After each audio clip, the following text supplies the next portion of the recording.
Haleluya. 1 Samuel 16 ayat yang pertama. Kisah di dalam 1 Samuel 16 berbicara tentang Daud diurapi menjadi raja. Tapi kita hanya akan melihat ayat yang pertama. Di sana dikatakan, berfirmanlah Tuhan kepada Samuel, berapa lama lagi engkau berduka cita karena Saul? Bukankah ia telah kutolak sebagai raja atas Israel? Isilah tabung tandukmu dengan minyak dan pergilah. Aku mengutus engkau kepada Isai orang Bethlehem itu, sebab di antara anak-anaknya telah kupilih seorang raja bagiku. Di sini kita melihat bahwa Samuel berduka cita, bersedih hati. Samuel meratapi apa yang selama ini terjadi di dalam kehidupannya.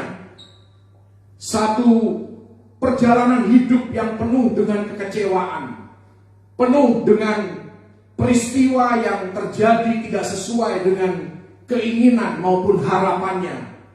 Apalagi dia adalah seorang hamba Tuhan, seorang nabi yang dipilih oleh Tuhan. Tetapi perjalanan hidupnya tidak menunjukkan bahwa dia berkelimpahan di dalam sukacita, di dalam hal-hal yang baik seperti yang kita harapkan seorang hamba Tuhan alami. Dan di sini kita belajar bahwa di dalam kehidupan kita pun ada waktu kita berduka, ada waktu kita bersedih. Dan sekali lagi saya mau tekankan, tidak ada salahnya bagi orang percaya untuk berduka. Tidak ada salahnya bagi orang Kristen untuk bersedih, mencucurkan air mata. Terkadang air mata dari mata kita tidak bisa terbendung karena begitu beratnya pergumulan, beban di dalam kehidupan kita. Dan kita tidak bisa menyangkali bahwa kehidupan kekristenan sekalipun, bahkan kehidupan secara umum, dapat mendatangkan sesuatu yang meremukkan kita. Hati kita, jiwa kita, pikiran kita menjadi kacau. Bahkan kesehatan kita menjadi terganggu. Semua karena apa yang kita alami di dalam kehidupan ini yang tidak berjalan sesuai dengan keinginan kita. Tetapi saya mau garis bawahi di sini, kita harus percaya bahwa Tuhan tidak akan membiarkan anak-anaknya terus-menerus di dalam keremukan. Tuhan tidak akan membiarkan anak-anaknya terus-menerus menderita seumur hidup, tidak pernah ada jalan keluar, tidak pernah keluar dari masalahnya. Tidak peduli seberapa buruk apa yang kita alami saat ini, apa yang sudah pernah kita alami, Tuhan tidak akan pernah membiarkan kita terus-menerus terpuruk. Amen. Itulah yang terjadi dalam kehidupan Samuel. Ketika Samuel mengalami keterpurukan dalam hidupnya, sebentar kita akan bahas apa yang membuat Samuel sangat-sangat berduka. Dan Tuhan menyuruh Samuel tadi dalam 1 Samuel 16 ayat yang pertama. Kalau kita melihat di dalam versi bahasa Inggris, ada kata-kata yang sedikit berbeda dengan versi bahasa Indonesia. Dalam versi bahasa Inggris dikatakan Tuhan menyuruh Samuel untuk mengisi tabung tanduknya dengan minyak dan pergi. Jadi bukan terus-menerus berduka, tetapi ada waktunya Tuhan mau kita bangkit. Isi tabung tandukmu dan pergilah. Tuhan tidak mau kita terus-menerus terpuruk, kemudian tidak berbuat apa-apa, bahkan menjadi malas, menjadi enggan, menjadi takut, menjadi gelisah untuk berbuat apapun. Tapi Tuhan katakan, isi tabung tandukmu dengan minyak dan pergilah. Karena di sana dikatakan dalam versi bahasa Inggris, karena Tuhan telah menyediakan. God has provided. Tuhan sudah menyediakan. Apapun yang terjadi dalam hidup kita, Tuhan sudah menyediakan. di masa depan. Artinya setiap masalah kita ketika sudah genap waktunya, ketika masalah itu sudah jatuh tempo ke tanggal kadaluarsanya, maka Tuhan sudah menyediakan. Tuhan sudah menyediakan berbagai hal yang baik yang kita butuhkan di dalam kehidupan kita. Kalau kita mau terus mengisi tabung tanduk kita dan pergi aktif, proaktif, dan lakukan yang menjadi bagian kita. Tidak menjadi malas, tidak menjadi enggan, ya terus mengandalkan Tuhan. Maka Tuhan telah menyediakan pintu yang terbuka. Tuhan sudah menyediakan orang yang Dia utus untuk menolong, untuk membukakan jalan bagi Anda dan saya. Orang yang Dia utus untuk menjadi jawaban doa kita. Lebih dari apa yang ada di masa lalu, Tuhan selalu menyediakan yang lebih baik di hadapan kita kalau kita mau terus berjalan bersama-sama dengan Dia. Karena itu saya mau katakan, jangan lama-lama terpuruk di dalam duka. Jangan berlama-lama terpuruk di dalam kemalasan kita, kebingungan kita, kekacauan kita. Kita memang harus melewati semua yang harus kita lewati untuk kita bisa sampai di tempat di mana Tuhan membawa kita. Tujuannya adalah untuk mematangkan kita, untuk mendewasakan kita. Semua orang berdoa di hadapan Tuhan, Lord, make me bigger, make me richer, make me more popular, make me more and more and more. Semua orang kepingin menjadi lebih besar, lebih terkenal, lebih punya banyak materi dan segala macam. Ya, padahal seharusnya kita harus berdoa di hadapan Tuhan, Lord, make me better. Jadikan aku lebih baik. Jadikan aku pribadi yang lebih baik, melewati semua pergumulan, melewati semua kejadian buruk di dalam kehidupanku. Make me better.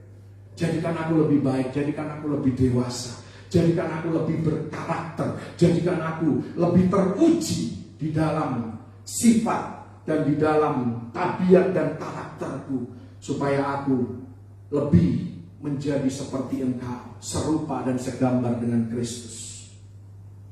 Di dalam kisah tadi, tanduk berbicara tentang kuasa, berbicara tentang kekuatan. Di dalam Imamat 8 ayat 15, kalau kita melihat mesbah di kemah Musa, di setiap sudutnya terdapat tanduk.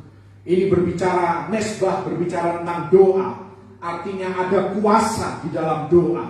Ya, setiap kali kita berdoa, kita tidak sedang membuang-buang waktu, kita tidak sedang menyia-nyiakan waktu kita, tetapi berdoa itu ada kuasanya.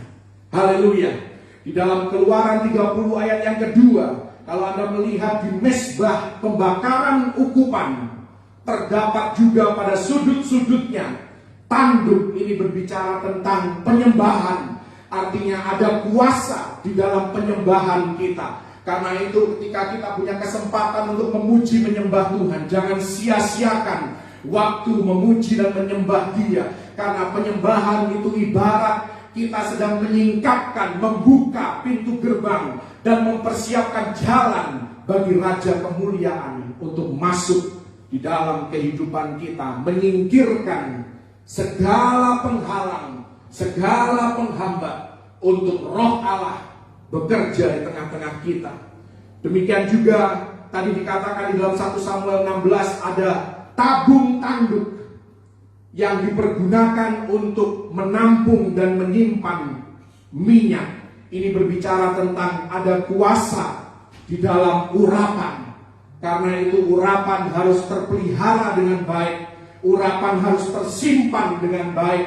Bahkan nanti kita akan belajar bahwa urapan ini harus diimpartasikan kepada orang-orang yang membutuhkan di sekitar kehidupan kita. Ada kuasa di dalam urapan dan kita membutuhkan urapan Tuhan untuk kita bisa bertahan di dalam kehidupan kita, menjalani setiap permasalahan dan pergumulan hidup kita. Urapan pada tulang Elisa membangkitkan orang mati yang menyentuh tulangnya. Urapan pada Petrus membuat bayangan Petrus dapat menyembuhkan orang sakit. Jangan remehkan urapan, saudara. Saya tahu Anda yang sudah masuk generasi baby boomers, generasi X, Anda mengerti tentang kuasa urapan. Tapi saya berbicara kepada generasi millennials, generasi Z, generasi Alpha bahkan. Ada kuasa di dalam urapan. Ada kuasa di dalam the anointing. Ya, urapan membuat kulit mukanya Musa menjadi begitu bercahaya sehingga orang Israel tidak tahan untuk menatapnya. Urapan membuat sapu tangan Paulus dapat menyembuhkan orang yang sakit. Dan urapan yang ada pada jubah Yesus. Ya, ini bukan berbicara tentang tentunya Yesus adalah yang diurapi, tetapi urapan pada jubah Yesus membuat perempuan pendarahan menjamah ujung jubahnya dan dia mengalami kesembuhan. Kalau kita tidak bisa menjamah Yesus sendiri, kita harus dekat dengan orang-orang yang hidupnya selalu menjamah Yesus. Itulah tujuan dan manfaat kita beribadah. Kita dekat dengan orang-orang yang menjamah Yesus, orang-orang yang bersyafaat bagi kita, orang-orang yang terus-menerus mengetuk pintu surga bagi Anda dan saya. Karena kalau kita tidak bisa menjamah Yesus, kita bisa menjamah hal yang sudah menjamah Yesus, dan kita pun bisa disembuhkan melalui urapan itu. 3 kali Samuel mencurahkan minyak urapannya dan mengalami penolakan. Inilah yang membuat Samuel sangat-sangat berduka cita. Mari kita lihat di dalam 1 Samuel 8 ayat yang keempat dan ayat yang kelima. Inilah alasan yang akhirnya membawa Samuel kepada keterpurukan di dalam 1 Samuel 16. Dan saya berdoa biar firman ini boleh menjadi relevan di dalam kehidupan kita, karena kita pun mengalami pergumulan yang sama yang dialami oleh Samuel. 1 Samuel 8 ayat yang keempat dikatakan di sana, sebab itu berkumpullah semua tua-tua Israel. Mereka datang kepada Samuel di Rama dan berkata kepadanya, engkau sudah tua dan anak-anakmu tidak hidup seperti engkau. Maka angkatlah sekarang seorang raja atas kami untuk memerintah kami seperti pada segala bangsa-bangsa lain. Ada 3 peristiwa dalam kehidupan Samuel di mana dia mencurahkan minyaknya, dia mencurahkan seluruh keberadaan hidupnya, mencurahkan semua yang dia tahu tentang Tuhan. 3 kali dia curahkan itu dan mengalami penolakan. Yang pertama, Samuel mendedikasikan seluruh hidupnya kepada Israel.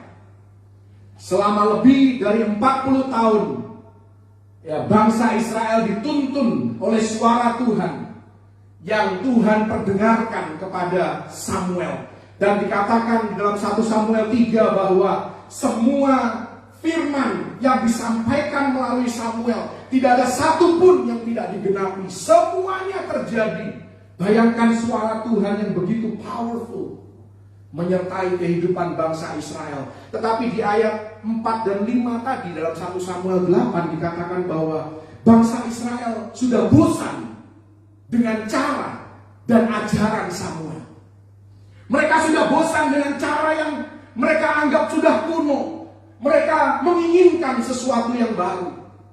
Semua sudah dianggap konservatif, terlalu kuno, ketinggalan zaman. Samuel, engkau tidak mengikuti perkembangan zaman. Oh, anak-anak zaman sekarang tidak bisa diajar seperti itu.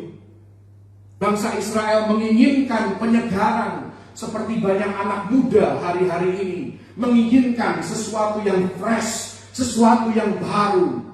Saya mau katakan tidak ada yang salah dengan sesuatu yang baru. Tidak ada yang salah kalau kita kepengen refreshing, kepengen sesuatu yang segar. Tetapi saya mau katakan di tengah-tengah sesuatu yang baru, di tengah-tengah sesuatu yang segar, kita masih membutuhkan hal-hal yang lama. Kita masih membutuhkan prinsip-prinsip yang lama. Kita masih membutuhkan urapan dari Tuhan. Kita masih membutuhkan hadirat Tuhan. Kita masih membutuhkan doa syafaat. Kita masih membutuhkan puasa. Kita masih membutuhkan praise and worship. Kita masih membutuhkan firman Tuhan yang disampaikan secara akurat melalui kebenarannya.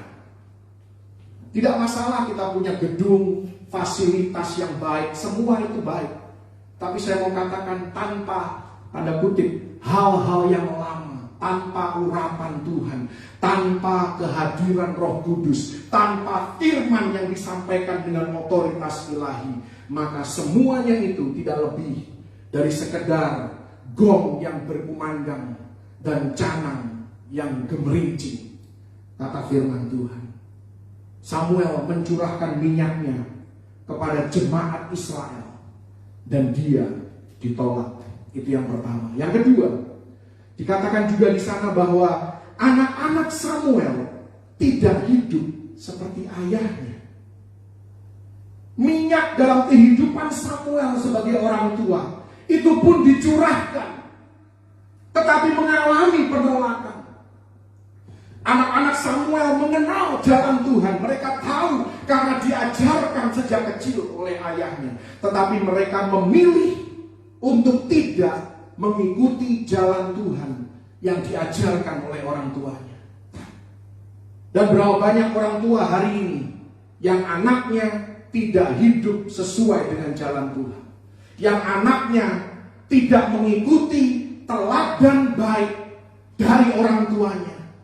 Padahal kita sebagai orang tua sudah membesarkan mereka dengan baik. Kita sudah berusaha semaksimal mungkin untuk membesarkan mereka dengan benar.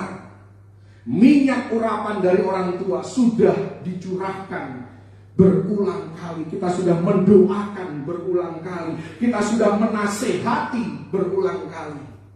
Saya mau katakan kepada orang tua yang hari ini sudah merasa lelah melihat kehidupan anak-anaknya yang belum sesuai dengan apa yang Anda doakan, jangan menyerah. Teruslah urapi anak-anakmu, karena kita tidak pernah tahu kapan urapan itu akan bekerja atas hidup mereka.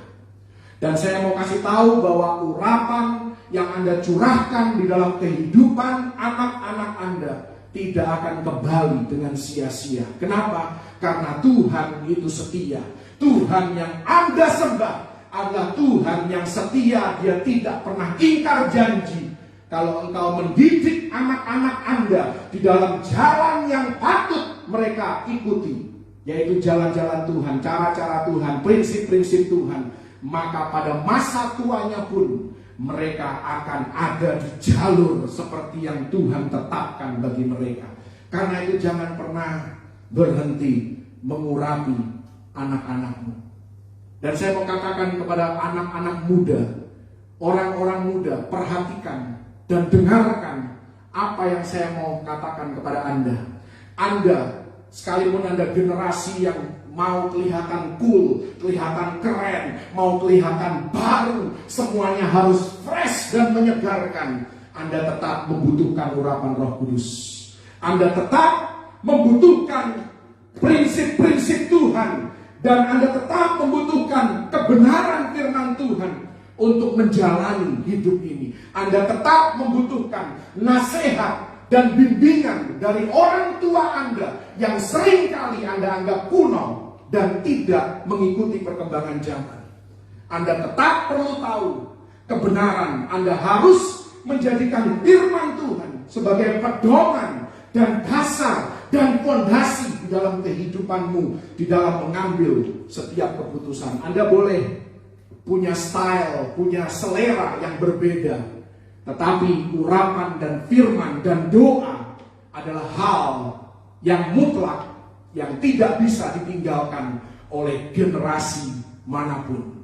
Satu kali Ishak, karena dia merasa ayahnya sudah kuno, Abraham, dia mau menggali sumurnya sendiri. Ketika dia mulai menggali sumurnya sendiri, sumur itu pun menjadi kering. Dan dia harus kembali kepada sumurnya Abraham untuk dia gali ulang. dan dari situlah muncul air yang membual-bual.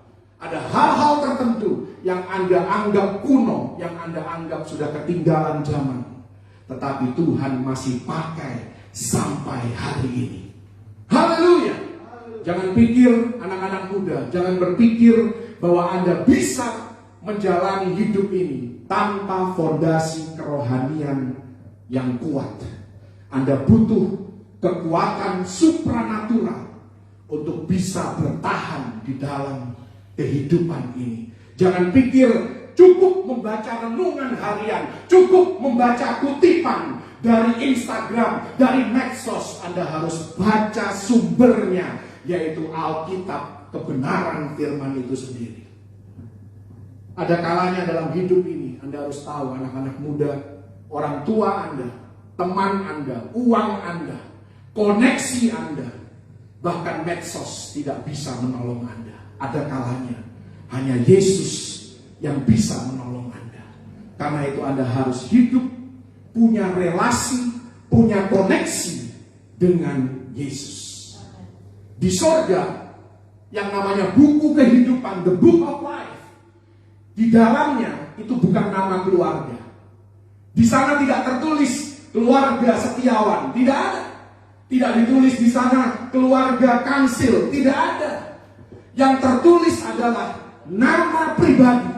Benny Yusuf Setiawan, Jessica Adelia, Carmen Leticia Setiawan, Candace Lakrisa Setiawan, ya, Budi Hartono, Dora Kansil. Yang tertulis itu nama pribadi hanya karena Anda punya orang tua Kristen, bukan berarti Anda Kristen. Hanya karena Anda setiap hari Minggu beribadah di gereja, mengikuti ibadah online atau apapun itu, tidak menjadikan Anda Kristen. Anda Kristen ketika Anda mengakui Yesus sebagai Tuhan dan Juru Selamat, percaya di dalam hati, mengaku dengan mulut. Haleluya. Jadi hanya karena seperti ibaratnya begini sih, hanya karena Anda tinggal di garasi bukan berarti Anda mobil. Benar nggak? Iya kan? Hanya karena Anda tinggal di sebuah restoran menjadikan Anda adalah makanan. Bukan itu. Ya, bukan karena Anda hadir setiap minggu di gereja menjadikan Anda Kristen. Dan yang namanya keselamatan itu bicaranya pribadi lepas pribadi.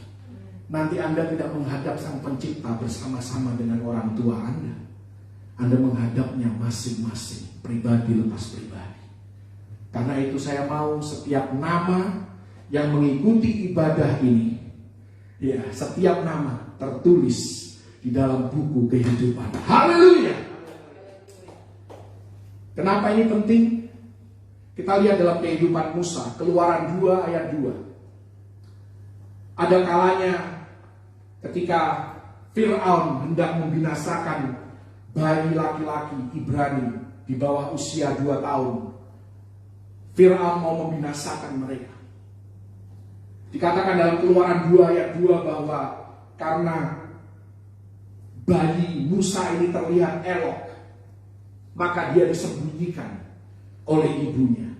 Ada waktu di mana orang tua harus menyembunyikan anaknya, melindungi anaknya dari hal-hal tertentu dalam hidup ini. Baik itu teknologi yang berkembang begitu pesat, kita harus lindungi mereka supaya mereka tidak tersesat di dalamnya.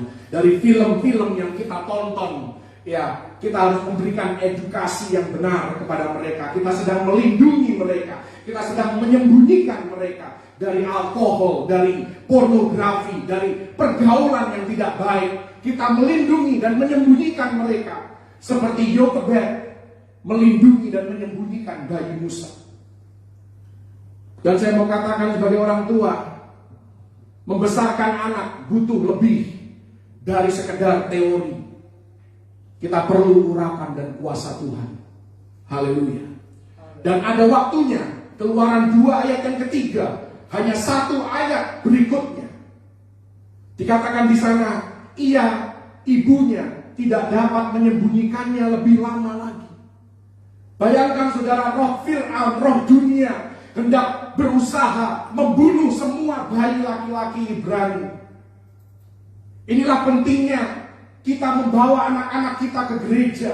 Kita menyuruh mereka ibadah untuk belajar firman Tuhan, baca kebenaran firman Tuhan bagi mereka sendiri. Ajar mereka untuk berdoa. Inilah pentingnya untuk setia membawa mereka mendengar firman Tuhan, terlibat di dalam praise and worship, terlibat di dalam pelayanan di dalam rumah Tuhan.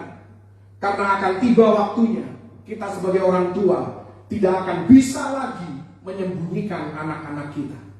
Kita sebagai orang tua ada waktunya kita tidak bisa lagi memilih untuk mereka.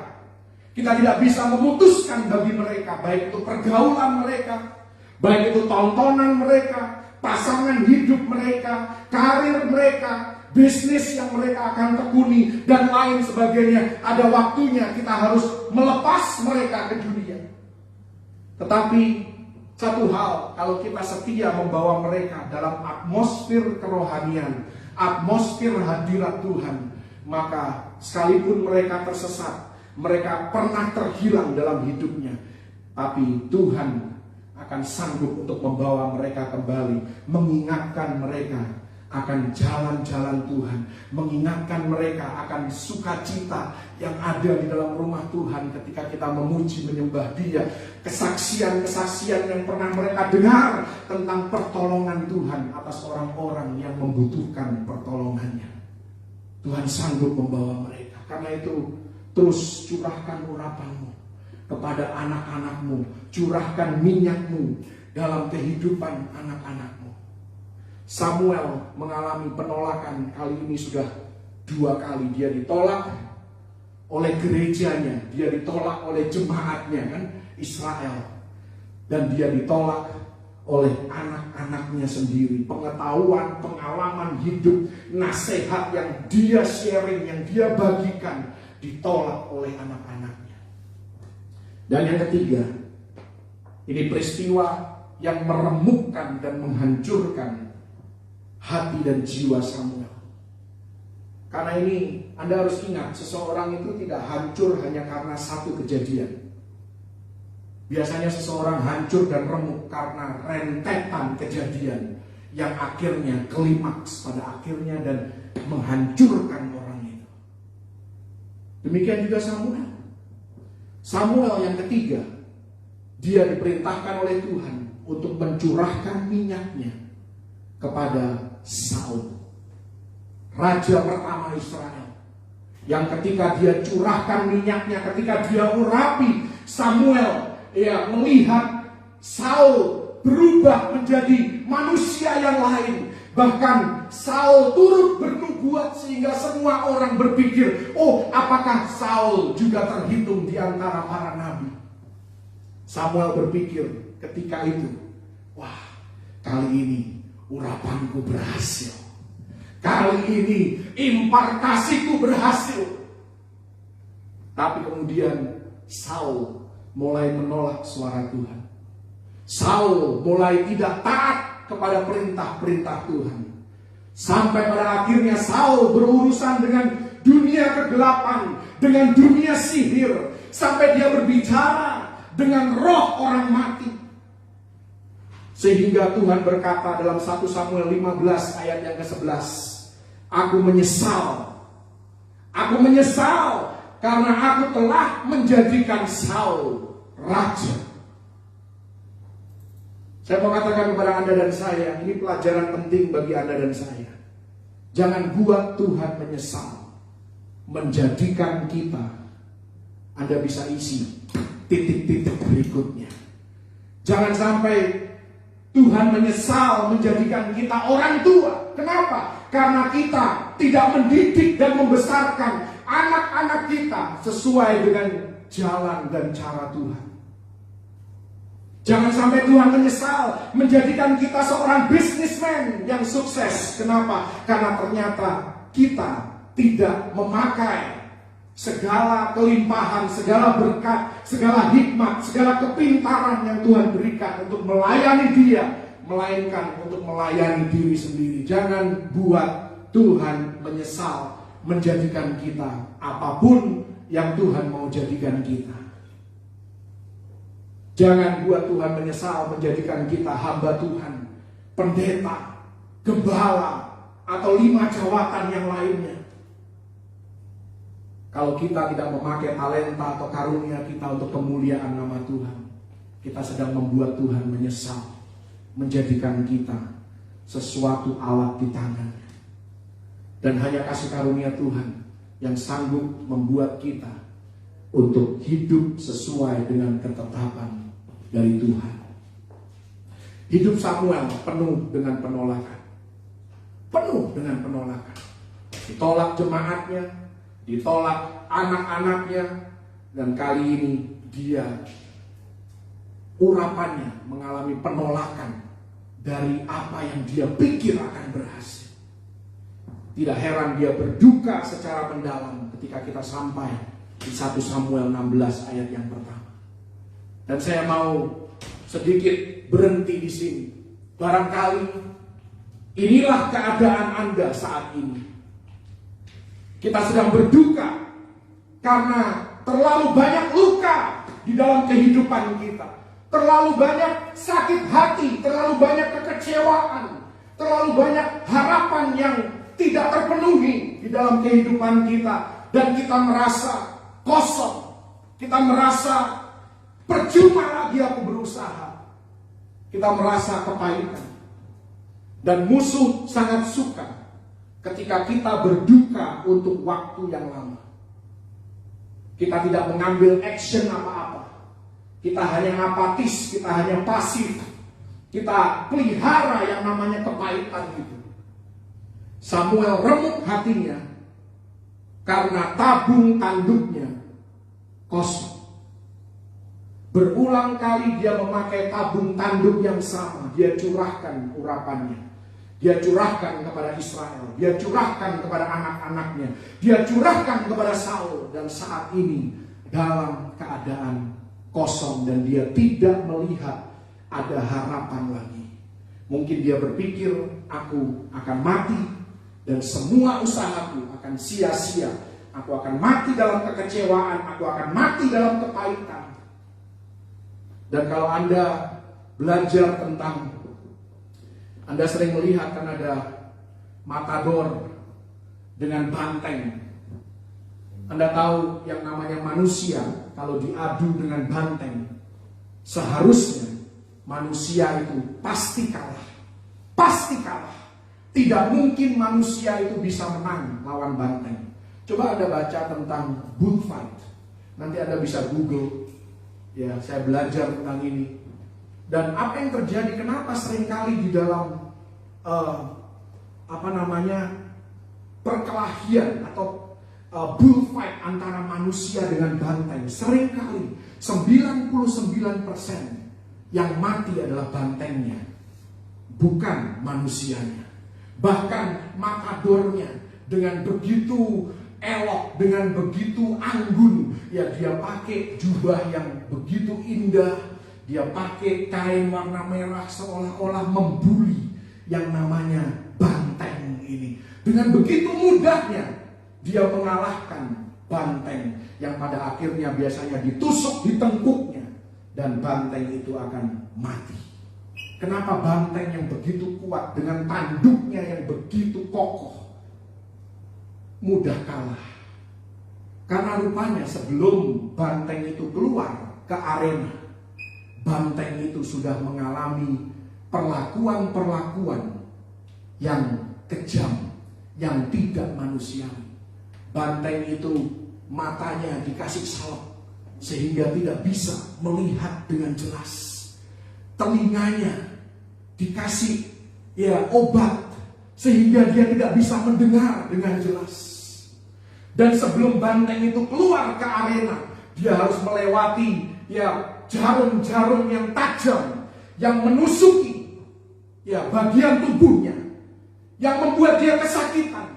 Sehingga ketika banteng itu ada di arena, dia tidak dalam kondisi fit 100%. Dia dalam keadaan dilemahkan. Karena itu sangat mudah untuk dibuli, sangat mudah untuk dimainkan, dan pada akhirnya dibunuh. Inilah yang musuh dan kehidupan bisa lakukan di dalam kehidupan kita kalau kita tidak waspada. Tusukan demi tusukan, luka demi luka, sayatan demi sayatan, salep demi salep dioleskan pada mata kita, pada telinga kita, sehingga kita tidak bisa mendengar dengan jelas, kita tidak bisa melihat dengan jelas, penglihatan kita kabur, kekuatan kita karena tusukan dari berbagai arah, kita menjadi lemah, tenaga kita dikuras oleh kehidupan, dan kepala kita, jiwa kita, iman kita, roh kita yang tadinya berdiri tegak sekarang sudah mulai merunduk dan mulai kita tertunduk. Tanduk kita masih ada. Oh, tanduknya masih kelihatan indah. Banteng itu pun tanduknya masih kelihatan kokoh.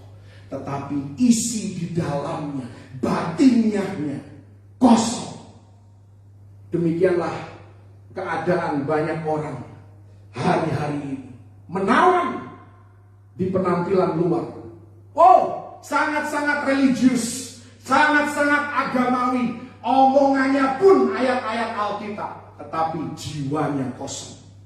Urapannya kosong, minyaknya kosong. Jiwanya tertekan. Badannya lemah. Berpenampilan seperti orang Kristen, dan memang orang Kristen mengasihi Tuhan, melayani Tuhan, beraktivitas semuanya normal. Tetapi di mana minyaknya? Kosong di dalamnya. Tidak ada yang bisa kita bagikan, tidak ada yang bisa kita impartasikan, tidak ada yang bisa kita curahkan kepada orang lain. Untuk ngurusin aku sendiri aja nggak sanggup aku udah nggak kuat lagi. Tersenyum di luar, tapi terkuras di dalamnya. Lelah, kosong, kepahitan, kecewa, marah, demotivasi, mandul. Kenapa semua ini terjadi? Kenapa Anda tetap pahit hati? Kenapa Anda terpuruk di dalam kekecewaan yang berkepanjangan? Karena tabung tanduk Anda kosong. Orang yang tabung tanduknya penuh dengan minyak urapan tidak ada punya waktu untuk menyimpan kepahitan. Tidak akan berdiam diri di dalam kekecewaan dan menjadi pasif dan tidak berbuat apa-apa.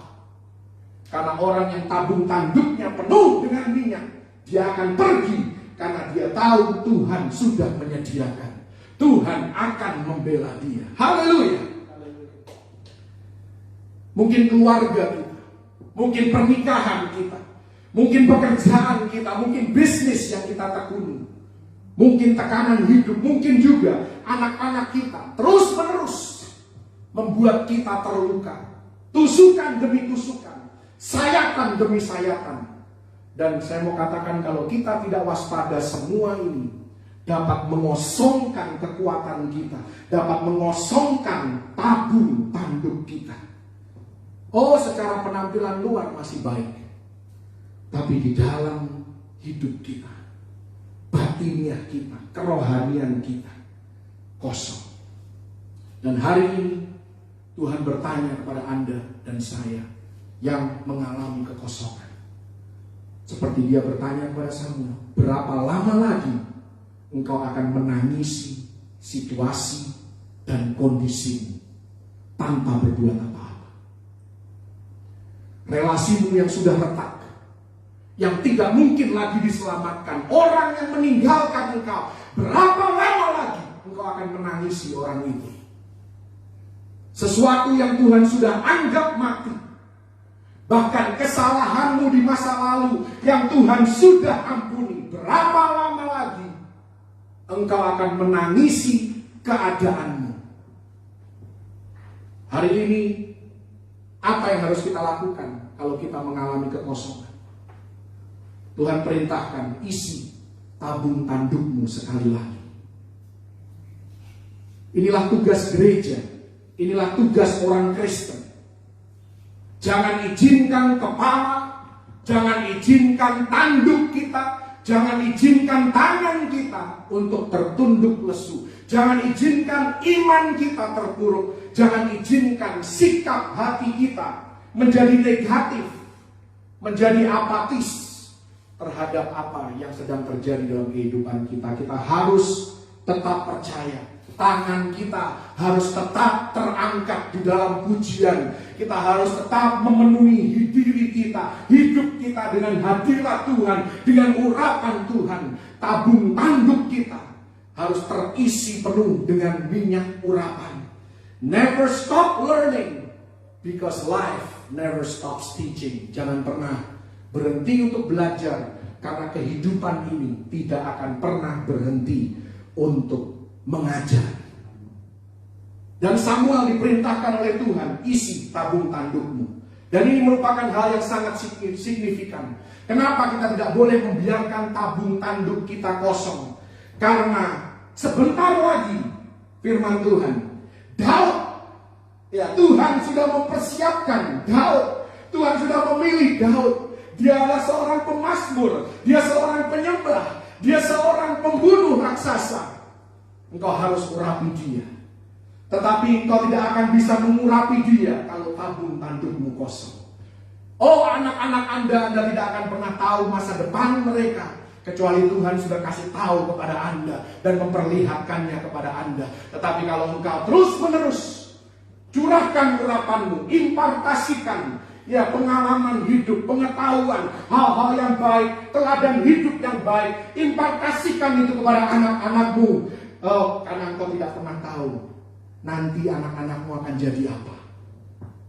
Bisa jadi mereka adalah pembunuh-pembunuh Goliat. Mereka suatu hari akan merebut kota orang Yebus dan mengganti namanya menjadi Yerusalem. Dan di Yerusalem satu hari nanti ada sosok yang bernama Yesus. Dia disebut anak Daud dan dia akan memikul salibnya, Via Dolorosa, di kota Yerusalem yang direbut oleh Daud, yang diurapi oleh Samuel ketika dia sedang dalam keadaan terpuruk. Bayangkan kalau Samuel menolak semua itu dan dia menjadi egois, dia menjadi mengasihani diri sendiri. Dia tidak mau mengurapi. Aku sudah cukup kecewa, sudah cukup aku berjuang, sudah cukup aku bergumul. Aku tidak mau lagi melayani Tuhan. Aku tidak mau lagi taat kepada firman Tuhan.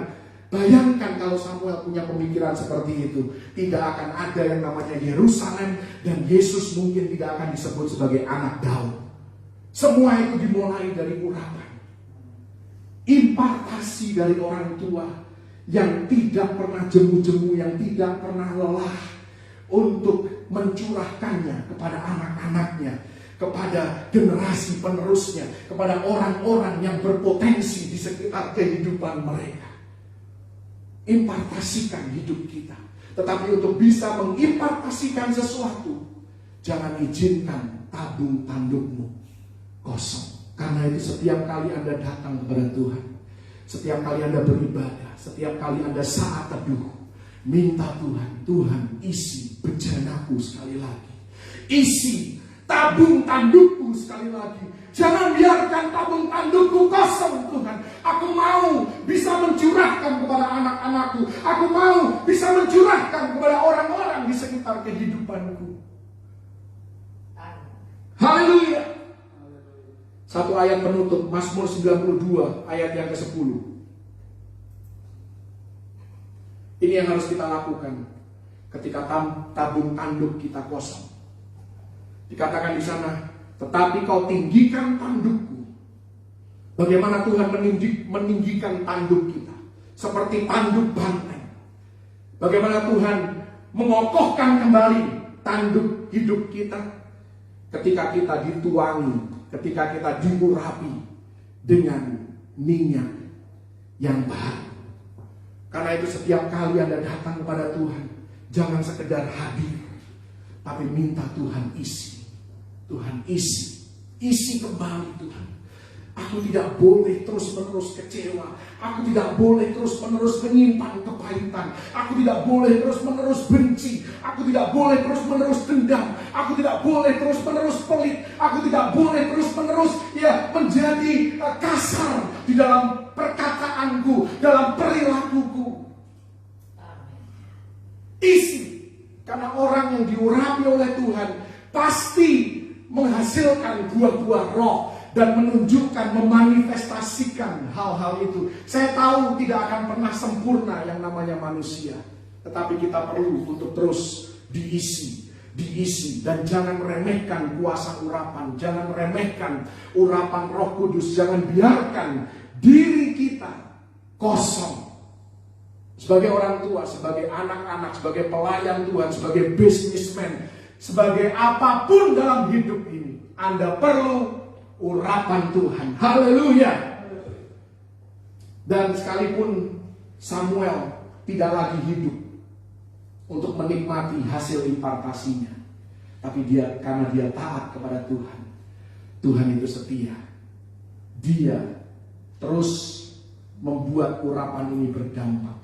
15 tahun kemudian setelah Daud diurapi oleh Samuel dalam keadaan terpuruk, Daud naik dan menggenapi nubuatan firman Tuhan. Kita tidak pernah tahu, saudara.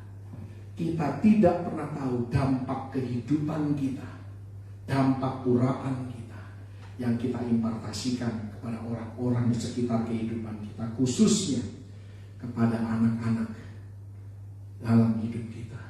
Karena itu sangat penting untuk memahami hal ini.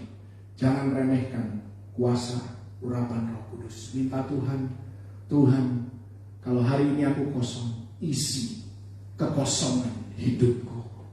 Dan jangan terlalu lama terpuruk dalam kekecewaan, dalam perasaan yang negatif. Bangkit dan pergilah, karena Tuhan sudah menyediakan. Haleluya.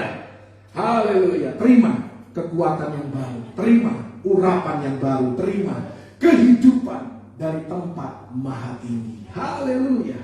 Thank you Jesus.